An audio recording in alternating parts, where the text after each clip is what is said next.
Good evening दोस्तों।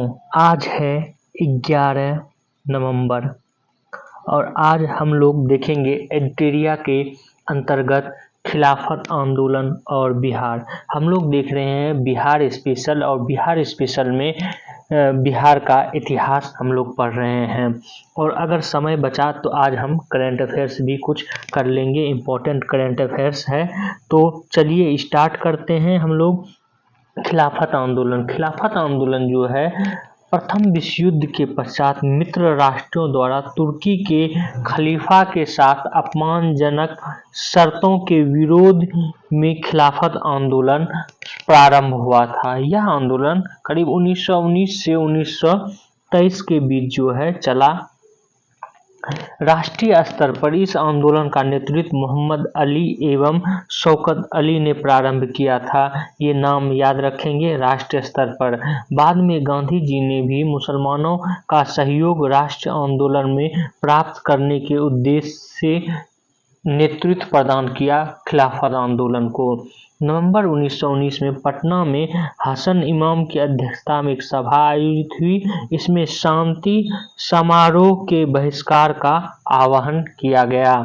19 मार्च 1920 को बिहार के सभी मुसलमानों ने हड़ताल किया। 1920 ईस्वी में खिलाफत आंदोलन असहयोग आंदोलन के साथ संचालित होता रहा, लेकिन तुर्की में मुस्तफा कमाल पाशा द्वारा 1924 ईस्वी में खलीफा पद को समाप्त कर देने के कारण खिलाफत आंदोलन स्वतः निष्प्रभावी हो गया। इसको ऐसे आप लोग समझें कि जो मुस्लिम उम्मा था उसमें एक खलीफा होता था और उस समय जो है खलीफा तुर्की के नेतृत्व में खलीफा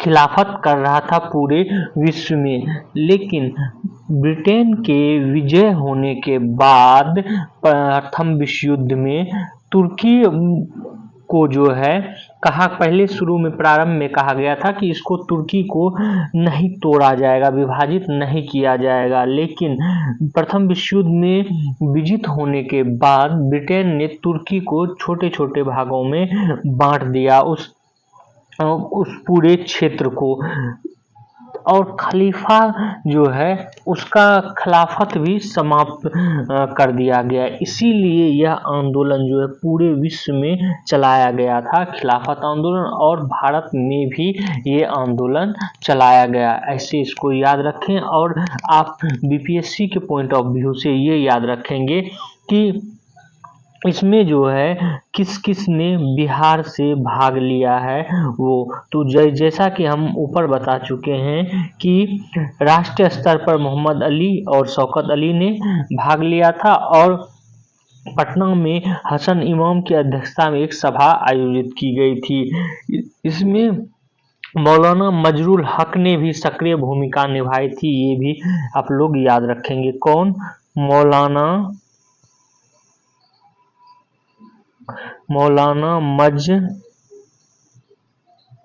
मजहरुल हक, इसने महत्वपूर्ण भूमिका निभाई थी, इसको भी आपको ध्यान में रखना है।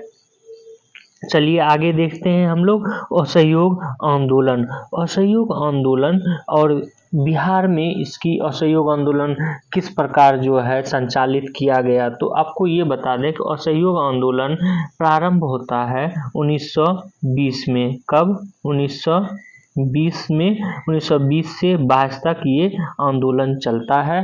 पहली बार जो है सितंबर 1920 में लाला लाजपत राय की अध्यक्षता में कलकत्ता के विशेष अधिवेशन का आयोजन होता है और इसी विशेष अधिवेशन में गांधी जी ने असहयोग आंदोलन का प्रस्ताव जो है दिया था, जिसे कि स्वीकार कर लिया गया। कांग्रेस के नागपुर अधिवेशन 1920 में सीआर दास द्वारा असहयोग का प्रस्तावित किया गया। सी विजय राघवाचार्य की अध्यक्षता में से पूर्ण रूप से स्वीकृति दे दी गई। तो पूर्ण रूप से स्वीकृति इसको नागपुर अधिवेशन में दिया गया असहयोग आंदोलन को।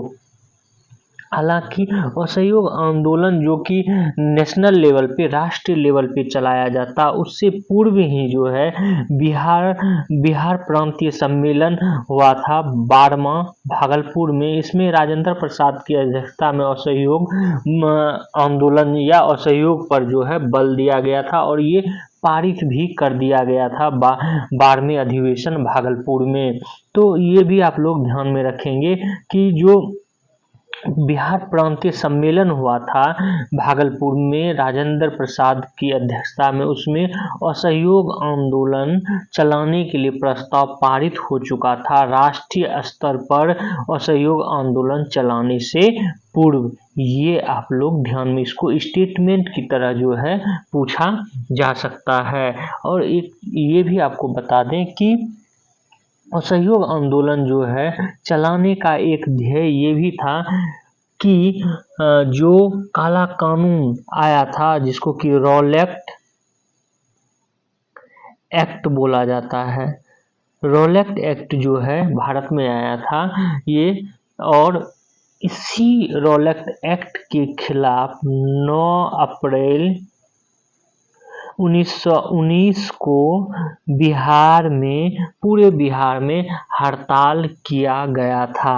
ये आपको याद रखना है रॉलेट एक्ट, क्योंकि रॉलेट एक्ट संपूर्ण भारत में जो है घूम घूम कर अपना जो है ये लेता है कि भारत में किस प्रकार का जो है किया जाए लागू कानून, उसके लिए भी रॉलेट एक्ट को नियुक्त किया गया था। लेकिन रॉलेट एक्ट का दूसरा ध्येय ये भी था, जिस तरह जो है प्रथम विश्व युद्ध के बाद भारत में आंदोलन चल रहा था क्रांतिकारी, उसको दबाने के लिए भी इस रॉलेट एक्ट आया था और इसके तहत जो है बिना दलील, बिना अपील जो है किसी को बंद किया जा सकता था। इसी के विरोध में भी असहयोग आंदोलन चलाया गया था। अब आते हैं हम लोग कि बिहार में असहयोग आंदोलन में किन किन प्रमुख लोगों ने महत्वपूर्ण भूमिका अदा की। तो नवंबर 1920 ईस्वी में शाहाबाद में नशाबंदी आंदोलन चलाया गया। ये असहयोग आंदोलन का ही भाग था। असहयोग आंदोलन में राजेंद्र प्रसाद, मजरूल हक, ब्रज किशोर प्रसाद, मोहम्मद शफी, दाऊदी आदि नेताओं ने विधायिका के चुनाव से अपना नाम वापस ले लिया। तो किन किन ने नाम लिया है अपना वापस, ये पूछा जा सकता है, तो याद रखना है राजेंद्र प्रसाद, मजरूल हक, ब्रज किशोर प्रसाद, मोहम्मद शफी, दाऊदी, इन सब नेताओं ने वापस ले लिया चुनाव से अपनी उम्मीदवारी।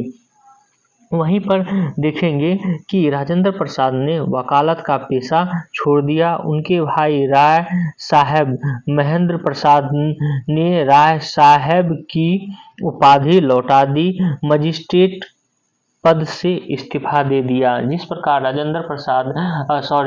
जिस प्रकार रविन्द्रनाथ टैगोर ने इस समय जो है अपना सर की उपाधि त्याग दिया था, उसी प्रकार बिहार में महेंद्र प्रसाद जो कि राजेंद्र प्रसाद के भाई थे, उन्होंने राय साहब की उपाधि जो है त्याग दिया या लौटा दिया। ये आपको जरूर याद कर रखना। अभी ही आप लोग या तो कॉपी कर लें या याद कर लें पॉज करके। चलिए आगे देखते हैं। इसमें असहयोग आंदोलन के समय शिक्षा के वैकल्पिक साधन उपलब्ध कराने के लिए राष्ट्रीय महाविद्यालय की स्थापना की गई। इसके प्राचार्य राजेंद्र प्रसाद बनाए गए। राष्ट्रीय महाविद्यालय, चूंकि इस समय जितने भी ज़्यादातर विद्यालय थे वो जो है ब्रिटिश द्वारा संचालित थे, इसलिए जो राष्ट्रवादी नेता थे उन्होंने सोचा कि एक राष्ट्रीय महाविद्यालय की स्थापना की जाए और इसी राष्ट्रीय महाविद्यालय में एक बिहार विद्यापीठ भी खोला गया। राष्ट्रीय महाविद्यालय के प्रांगण में ही बिहार विद्यापीठ का उद्घाटन किया गया 6 फरवरी 1921 में और गांधी जी द्वारा इसका उद्घाटन किया गया था। मजरूल हक इसके कुलाधिपति बने थे, ब्रज किशोर प्रसाद कुलपति बने थे और राजेंद्र प्रसाद जो है इसके इस महाविद्यालय के प्राचार्य बने थे। ये भी आप लोग ध्यान में रखेंगे, यहाँ पर नहीं है तो यहाँ पर ऐड कर लीजिए कि इसके बिहार विद्यापीठ के जो है प्रधानाचार्य कौन या प्राचार्य कौन बने थे, तो राजेंद्र प्रसाद जो है इसके प्रधानाचार्य बने थे। और इसी समय असहयोग आंदोलन के दौरान मजरूल हक ने दीघा के पास मित्र खैरू मियां से दान में प्राप्त भूमि पर सदाकत आश्रम की स्थापना की। और ये सदाकत आश्रम जो है 1921 में किया गया था। ये भी आप लोग ध्यान में रखेंगे। 30 सितंबर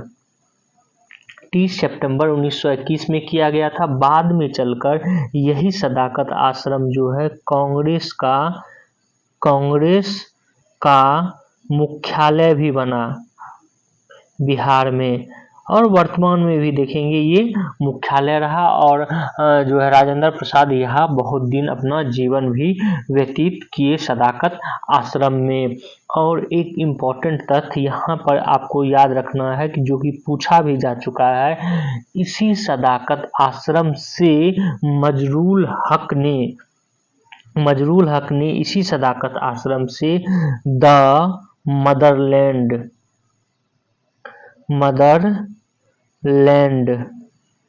नामक अखबार निकाला। अखबार जो है पब्लिश करते थे, प्रारंभ किया था द मदरलैंड। तो द मदरलैंड किसने किया था? मजरूल हक। कहाँ से किया था? ये सारा तथ्य जो है याद रखेंगे। इससे संबंधित प्रश्न पूछे भी गए हैं। यहाँ पर लिखा भी हुआ है 30 सितंबर 1921 को मजरूल हक ने सदाकत आश्रम से द मदरलैंड नामक एक अखबार निकालना प्रारंभ किया, जिसने राष्ट्रीय भावना का प्रचार प्रसार किया। 22 दिसंबर 1921 को युवराज प्रिंस ऑफ वेल्स का पटना आगमन हुआ। उस दिन पटना शहर में हड़ताल हुआ। तो कब आया था प्रिंस ऑफ वेल्स? 22 दिसंबर 1921। इसका डेट सहित याद रखेंगे, ये डेट भी पूछा जा सकता है। आगे देखते हैं हम लोग। 5 फरवरी 1922 ईस्वी को चौरी चौरा की घटना के बाद गांधी जी ने 12 फरवरी 1922 को असहयोग आंदोलन स्थगित कर दिया। ब्रिटिश सरकार से असहयोग के लिए मौलाना सज्जाद द्वारा इमारत ए शरिया संस्था का गठन फुलवारी शरीफ में किया गया था। ये असहयोग आंदोलन के समय ही किया गया था, तो ये आप लोग जरूर ध्यान में रखेंगे। और साथ ही साथ यहाँ बता दें कि असहयोग आंदोलन तो 12 फरवरी 1922 को वापस कर ले लिया गया गांधी जी द्वारा, लेकिन गांधी जी को 10 मार्च 1922 को जो है गिरफ्तार कर लिया गया। इस जो आंदोलन चला असहयोग आंदोलन, उस आंदोलन में बिहार में जो मुख्य रूप से प्रभावित रहा वो मुजफ्फरपुर जिला और शाहाबाद जिला जो है ये ज्यादातर प्रभावित रहा। इसके अलावा आप देखेंगे कि असहयोग आंदोलन से आरा, कौन कौन सा क्षेत्र? आरा, गया, उसके बाद मुंगेर, किशनगंज, पूर्णिया, ये क्षेत्र जो है, और पूर्णिया और पटना, ये क्षेत्र सबसे ज्यादा प्रभावित रहा असहयोग आंदोलन से। ये भी आप लोग ध्यान में रखेंगे। असहयोग आंदोलन अब क्या होता है कि 12 फरवरी को गांधी जी द्वारा वापस ले लिया जाता है। उसके बाद जो है इस आंदोलन को वापस लेने के कारण बहुत सारे राष्ट्रवादी नेता जो है गांधी जी से खफा हो जाते हैं और कांग्रेस की इस नीति से खफा हो जाते हैं। अतः वो जो है इसके कुछ लोग कांग्रेस से अलग होकर एक नई पार्टी का गठन करते हैं और वो पार्टी होता है स्वराज पार्टी। हालांकि स्वराज पार्टी कांग्रेस के अंतर्गत ही जो है काम करता है, लेकिन एक अलग पार्टी। इसका ध्येय ये रहता है कि विधायिका में जो है, जिस तरह कांग्रेस ने कहा कि हम लोग विधायिका से जो है बहिष्कार करेंगे, लेकिन स्वराज पार्टी का ये कहना था कि विधायिका में हम भाग लेकर ही जो है अंग्रेजों का विरोध करेंगे। तो होता क्या है कि कांग्रेस का 37वां अधिवेशन 1922 ईस्वी में गया, बिहार के गया में हुआ। इसके अध्यक्ष देशबंधु चित्तरंजन दास बने। इस अधिवेशन में कांग्रेस द्वारा विधायिका में भाग लेने का बहिष्कार किया गया, लेकिन चित्तरंजन दास, मोतीलाल नेहरू आदि ने विधायिका में प्रवेश के पक्ष में जो है ये लोग रहे। इन्होंने 1923 में स्वराज पार्टी का गठन किया, इसी कारण क्योंकि विधायिका में प्रवेश के मुद्दे को लेकर जो है कांग्रेस और इन नेताओं में मतभेद हो गया था। स्वराज पार्टी का मुख्य उद्देश्य विधायिका में प्रवेश कर ब्रिटिश नीतियों का विरोध करना था। बिहार में फरवरी 1923 में स्वराज पार्टी का गठन श्री कृष्ण सिंह ने किया, ये आप लोग ध्यान में रखेंगे। जबकि राष्ट्रीय लेवल पर चित्तरंजन दास और मोतीलाल नेहरू जो है ये करते हैं स्वराज पार्टी का गठन, लेकिन जो बिहार में है, बिहार में श्री कृष्ण सिंह जो हैं ये इसके जो है करते हैं अगुवाई। और ये 2 जून को श्री कृष्ण सिंह जो है बैठक भी आयोजित करते हैं। किसका? तो स्वराज पार्टी का। ये भी आप लोग ध्यान में रखेंगे। बिहार में स्वराज पार्टी के प्रथम अध्यक्ष जो है ये श्री नारायण प्रसाद और सचिव अब्दुल बारी बनते हैं, ये भी आप लोग ध्यान में रखेंगे। लेकिन बाद में चलकर क्या होता है कि 1925 ईस्वी आते आते जो है स्वराज पार्टी का विघटन हो जाता है और यह दल जो है अप्रभावी हो जाता है, ये भी याद रखेंगे। और यह एक श्री कृष्ण सिंह, श्री नारायण प्रसाद और अब्दुल बारी ये पुनः जो है कांग्रेस के अंतर्गत चले जाते हैं।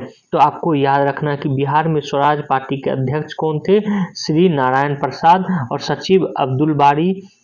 लेकिन स्वराज पार्टी का गठन किसके नेतृत्व में बिहार में किया गया? श्री कृष्ण सिंह के नेतृत्व में किया गया। आगे देखते हैं हम लोग साइमन कमीशन के बारे में। साइमन कमीशन जो है वो भारत में आता है 1928 में। इसकी नियुक्ति जो है 1927 में ही हो जाती है। और साइमन कमीशन की नियुक्ति होती है कि जो मॉन्टेग्यू चेम्सफोर्ड सुधार था, उस सुधार में जो है सुधार के लिए, दैट मीन्स कि 1919 में जो मॉन्टेग्यू चेम्सफोर्ड सुधार लाया गया था, उसमें क्या बदलाव किए जा सकते हैं उसके सुधार के लिए। हालांकि जब मॉन्टेग्यू चेम्सफोर्ड सुधार लाया गया था तो उसमें कहा गया था कि 10 वर्ष बाद जो है हम इस पर पुनः चर्चा करेंगे, लेकिन 10 वर्ष से पहले ही जो है साइमन कमीशन को नियुक्त किया गया। और साथ ही साथ साइमन कमीशन में कोई भी एक भी भारतीय नहीं था, अतः इसका विरोध जो है साइमन कमीशन में एक भी भारतीय नहीं होने के कारण इसका विरोध किया गया। 1928 में साइमन कमीशन भारत आगमन हुआ, लेकिन गठन कब होता है साइमन कमीशन का? 1927 में। यह आयोग भारत में मॉन्टेग्यू चेम्सफोर्ड सुधार की जांच के उद्देश्य से आया। जैसा कि हम पहले बता चुके हैं, राष्ट्रीय स्तर पर लाला लाजपत राय के नेतृत्व में इसका विरोध प्रदर्शन किया गया था और इसमें लाला लाजपत राय को लाठी भी लगी थी, जिसके कारण कुछ समय बाद इनकी मृत्यु हो गई थी। बिहार में साइमन कमीशन 12 दिसंबर 1928 ईस्वी को आया। ये डेट सहित आप लोग ध्यान में रखेंगे।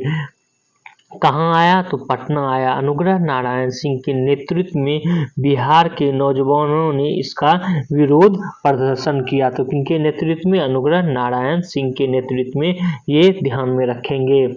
आगे देखते हैं हम लोग साइमन कमीशन का तो विरोध किया गया। साथ ही साथ क्या होता है कि इसी समय जो है एक और धर्रा कांग्रेस से इतर जो है वो बिहार में विकास करता है, वो था सोशलिस्ट पार्टी। और इसी सोशलिस्ट पार्टी जो है, जो राष्ट्र स्तर पर भी विकास कर रहा था, उसी में से बिहार सोशलिस्ट पार्टी बनती है। 1931 ईस्वी में गंगा शरण सिन्हा, रामानंद मिश्रा, रामवृक्ष बेनीपुरी आदि ने बिहार सोशलिस्ट पार्टी नामक संगठन स्थापित किया। बिहार सोशलिस्ट पार्टी के स्थापना का श्रेय मुख्य रूप से जयप्रकाश नारायण एवं फूलेना प्रसाद वर्मा को दिया जाता है। ये दोनों नाम आप लोग ध्यान में जरूर रखेंगे, ये पूछा जा सकता है। कुछ इससे संबंधित प्रश्न पूछा भी गया है बीपीएससी में भी और अन्य एग्जामों में भी। 1934 ईस्वी में पटना के अंजुमन इस्लामिया हॉल में बिहार सोशलिस्ट पार्टी की औपचारिक स्थापना हुई। कहाँ हुई? अंजुमन इस्लामिया हॉल में। इसके अध्यक्ष जो है श्री नरेंद्र देव को तथा सचिव जयप्रकाश नारायण को चुना गया। इसके अन्य सदस्यों में रामवृक्ष बेनीपुरी, गंगा शरण सिन्हा, अब्दुल बारी, योगेंद्र शुक्ल आदि थे। इस संगठन का मुख्य उद्देश्य समाजवादी विचारों को बढ़ाने एवं किसान मजदूरों को संगठित करना था। ये भी आप लोग ध्यान में रखेंगे। और आपको एक दो तथ्य बता दें इससे संबंधित, जो कि पूछा भी गया है विभिन्न एग्जामों में, कि बिहार सोशलिस्ट पार्टी की स्थापना कब होती है। इसकी औपचारिक स्थापना 1934 में होती है और आमतौर पर 1931 में। बीपीएससी ने एक बार 1931 इसका आंसर माना और एक बार 1934 जो है इसका आंसर माना है। तो लेकिन अब जिस तरह से प्रश्न पूछा जा रहा है, संभावना है कि आपको एक ही ऑप्शन दे, या तो 1931 दे या 1934 दे। ज्यादातर आपको जो है औपचारिक रूप से जब स्थापना होता है 1934 में, तो वो जो है आपको लगाना है। तो ऑप्शन में 1934 रहे तो आपको 1934 चूज करना है। और नरेंद्र देव और जयप्रकाश नारायण इसके सचिव थे, ये भी आपको ध्यान में रखना है। साथ ही साथ आपको ये भी बता दें कि इनके जितने भी अन्य सदस्य थे उनका नाम भी आप लोग याद रखेंगे। जयप्रकाश नारायण, फूलेना प्रसाद, रामवृक्ष बेनीपुरी, गंगा शरण सिन्हा, इन सब का नाम भी इम्पोर्टेंट है, तो याद रखना है। आगे देखते हैं हम लोग बिहार में जो आंदोलन चला ब्रिटिश काल में, उसमें सविनय अवज्ञा आंदोलन भी एक प्रमुख आंदोलन था। कांग्रेस के लाहौर अधिवेशन जो कि 1929 में हुआ था, उसमें पूर्ण स्वराज के साथ सविनय अवज्ञा आंदोलन का प्रस्ताव पारित किया गया था। प्रस्ताव के अनुसार 26 जनवरी 1930 को बिहार सहित संपूर्ण भारत में स्वाधीनता दिवस मनाया जाना था और मनाया भी गया। गांधी जी ने 12 मार्च 1930 को दांडी यात्रा आरंभ की और 6 अप्रैल 1930 को दांडी में नमक कानून का उल्लंघन कर सत्याग्रह आरंभ किया। बिहार में नमक सत्याग्रह का आरंभ 15 अप्रैल को चंपारण और सारण जिले में नमकीन मिट्टी से नमक बनाकर किया गया। तो ये डेट आप लोग जरूर याद रखेंगे कि बिहार में जो है सविनय अवज्ञा आंदोलन या नमक सत्याग्रह जो है कब प्रारंभ किया गया। तो नमक सत्याग्रह 15 अप्रैल को जो है प्रारंभ किया गया, ये ध्यान में रखेंगे। आगे देखते हैं इसी में कि सविनय अवज्ञा आंदोलन के दौरान बिहार में विदेशी वस्त्रों एवं शराब की दुकानों का विरोध किया गया। इससे संबंधित प्रश्न पूछे भी गए हैं कि बिहार में जो है सविनय अवज्ञा आंदोलन के दौरान मुख्य रूप से किन तथ्यों पर जोर दिया गया। तो एक तो विदेशी वस्त्रों और शराब की दुकानों का विरोध और चौकीदारी कर। और ये अलग से भी पूछा गया है कि चौकीदारी कर जो है कहाँ पर सविनय अवज्ञा आंदोलन के दौरान चौकीदारी टैक्स देने बंद कर दिया गया या चौकीदारी टैक्स का विरोध किया गया। तो ये बिहार में किया गया। सविनय अवज्ञा आंदोलन के दौरान बिहार में चौकीदारी कर बंद करने के लिए आंदोलन चलाया गया। और यहाँ पर यह भी बता दें कि मई 1930 में स्वदेशी लीग की स्थापना हुई, जिसके अध्यक्ष सर अली इमाम थे। ये सविनय अवज्ञा आंदोलन के दौरान ही स्वदेशी लीग की स्थापना सर अली इमाम ने किया था। इसी आंदोलन के दौरान छपरा जेल में कैदियों ने विदेशी वस्त्रों का बहिष्कार किया और नंगी हड़ताल किया। एक्चुअल में हुआ क्या था कि इस समय जो है सविनय अवज्ञा आंदोलन के दौरान ही कि छपरा जेल में जो है जितने भी कैदी थे, उन्होंने कहा कि हम जो है विदेशी वस्त्र नहीं पहनेंगे और हमें जो है खादी वस्त्र जो है दिया जाए, लेकिन ब्रिटिश जो है वो इसको देने से मना कर रहे थे। इसलिए जो है जितने भी कैदी थे उसने बिना कपड़े का जो है रहना चालू कर दिया। तो तब जो है बाद में जाकर ब्रिटिश सरकार द्वारा खादी वस्त्र प्रोवाइड किया गया। तो नंगी हड़ताल जो है कहाँ पर किया गया, तो छपरा जेल में किया गया। किस समय किया गया, तो सविनय अवज्ञा आंदोलन के समय किया गया। ये आप लोग जरूर ध्यान में रखेंगे, इम्पोर्टेंट है। आगे चलते हैं। आगे आपको बता दें कि 30 जून 1930 को कांग्रेस को अवैध संगठित घोषित कर दिया गया। 5 जुलाई को राजेंद्र प्रसाद को गिरफ्तार कर 6 माह की कैद की सजा दी गई। गिरफ्तारी के बाद राजेंद्र प्रसाद ने भागलपुर के दीप नारायण सिंह को अपना उत्तराधिकारी मनोनीत किया। गांधी जी द्वारा आंदोलन को स्थगित करने तक बिहार में आंदोलन काफी सक्रिय रहा। बिहार में जो है कुछ इम्पोर्टेंट तथ्य भी आपको इससे संबंधित बता दें कि 18 मई को जो है 18 मई, क्योंकि ये भी आप जान लें, हालांकि आप लोग पढ़े भी होंगे, जब सविनय अवज्ञा आंदोलन जो है राष्ट्रीय स्तर पर पढ़े होंगे, तो सविनय अवज्ञा आंदोलन जो है 2 चरण में चलाया जाता है। तो 2 चरण में क्या होता है कि एक चरण में आप देखेंगे 1930 से 32 तक चलता है, जब जो है द्वितीय गोलमेज सम्मेलन में जो है भाग लेने चले जाते हैं गांधी जी। उसके बाद पुनः जब आते हैं तो पुनः इसको प्रारंभ किया जाता है।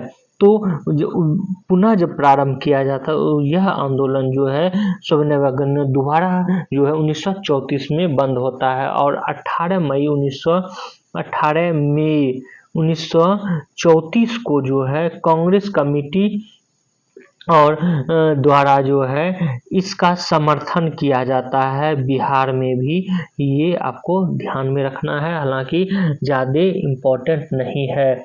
एक और आंदोलन जो कि बिहार में चला था, जो यहाँ पर नहीं है, वो आप लोग जो है ज़रूर जानकारी ले लें और हो सके तो इसको कॉपी कर लें। ये आंदोलन था नाखास पिंड आंदोलन।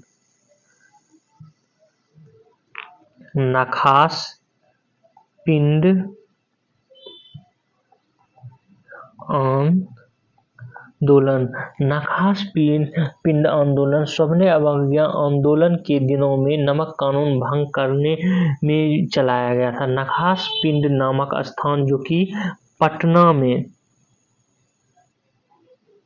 कहाँ पड़ता है, पटना जिला में जिसे नमक कानून भंग करने के लिए चुना गया था, इस नखास पिंड क्षेत्र को। तो ये भी याद रखना है कि नखास पिंड जो है ये पटना जिला के अंतर्गत एक जगह था जहां पर कि ये आंदोलन चलाया गया था, नखास पिंड आंदोलन। और नखास पिंड आंदोलन जो है ये करीब 16 से 21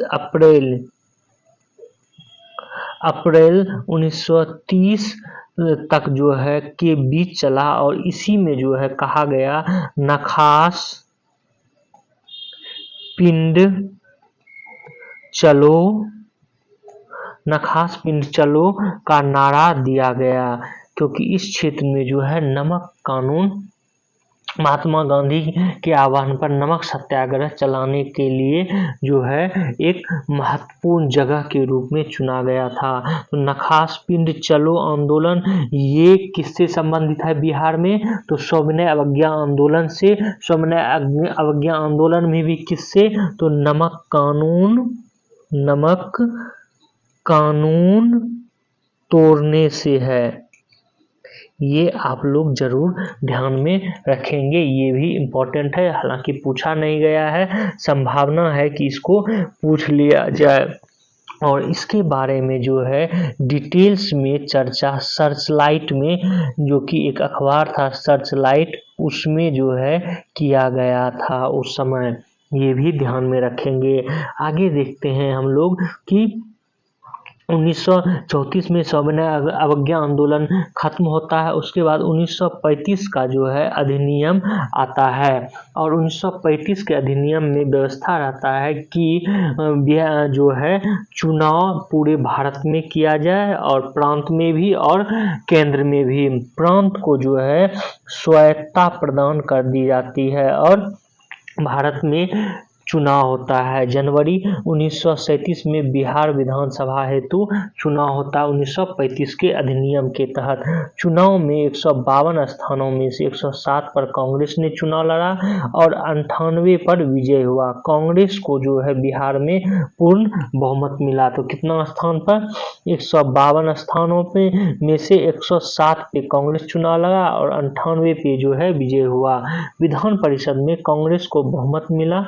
तत्कालीन राज्यपाल MG हैलेट ने कांग्रेस विधायक दल के नेता श्री कृष्ण सिंह को सरकार बनाने का निमंत्रण दिया। राज्यपाल द्वारा वैधानिक कार्यों में हस्तक्षेप नहीं करने के आश्वासन नहीं देने पर श्री कृष्ण सिंह ने सरकार बनाने से इनकार कर दिया। इस उपरांत राज्यपाल ने दूसरी बड़ी पार्टी इंडिपेंडेंट पार्टी के नेता मोहम्मद यूनुस को सरकार बनाने के लिए आमंत्रित किया। मोहम्मद यूनुस के नेतृत्व में बिहार में पहला अंतरिम मंत्रिमंडल 1 अप्रैल 1937 को गठित किया गया। किसके नेतृत्व में? तो मोहम्मद यूनुस के नेतृत्व में। मोहम्मद यूनुस इस प्रकार बिहार के प्रथम मुख्यमंत्री, हालांकि उस समय जो है प्रधानमंत्री कहा जाता था, तो आपको याद रखना है कि बिहार के प्रथम प्रधानमंत्री जो है मोहम्मद यूनुस बने थे। तो बिहार के इनको बाद में मुख्यमंत्री का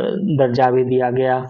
कांग्रेस द्वारा सरकार बनने के निर्णय, इससे ये प्रश्न पूछा भी गया है, ये प्रश्न बीपीएससी में पूछा भी गया है। कांग्रेस द्वारा सरकार बनाने के निर्णय के बाद मोहम्मद यूनुस ने अंतरिम मंत्रिमंडल से त्यागपत्र दे दिया।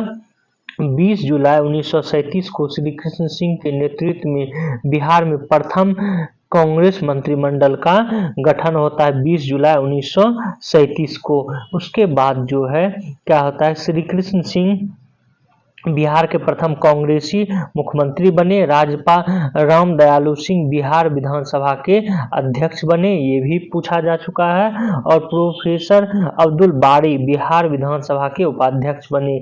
श्री कृष्ण सिंह के नेतृत्व में गठित कांग्रेस मंत्रिमंडल ने पहली बार मंत्रिमंडल से त्यागपत्र देने की घोषणा फरवरी 1938 में की।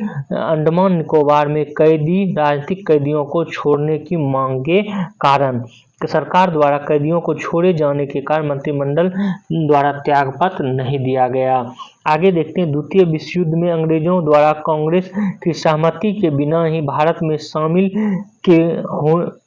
शामिल किए जाने के विरोध में बिहार में श्री कृष्ण सिंह के नेतृत्व में गठित कांग्रेस मंत्रिमंडल ने 31 अक्टूबर 1939 को जो है त्यागपत्र दे दिया। एक्चुअल में हुआ क्या था कि द्वितीय विश्व युद्ध में जो भारत के कांग्रेस हो या अन्य जितने भी दल हो, उनको जो है उनसे नहीं पूछा गया और भारतीयों को द्वितीय विश्व युद्ध में शामिल कर लिया गया था सैनिक के रूप में। इसलिए जो है कांग्रेस ने जितने भी राज्यों में शासन था कांग्रेस का, सबने त्यागपत्र दे दिया था। तो ये था आज का जो है बिहार स्पेशल। आप लोग जो है कल हम लोग पढ़ेंगे भारत छोड़ो आंदोलन के बारे में। आप लोग हमारे इस वीडियो को शेयर करें, सब्सक्राइब करें, बेल आइकन को जरूर दबा लें। और आज जो है करंट अफेयर्स छोड़ देते हैं, हालांकि लंबा वीडियो हो गया है। Thank you for watching this video.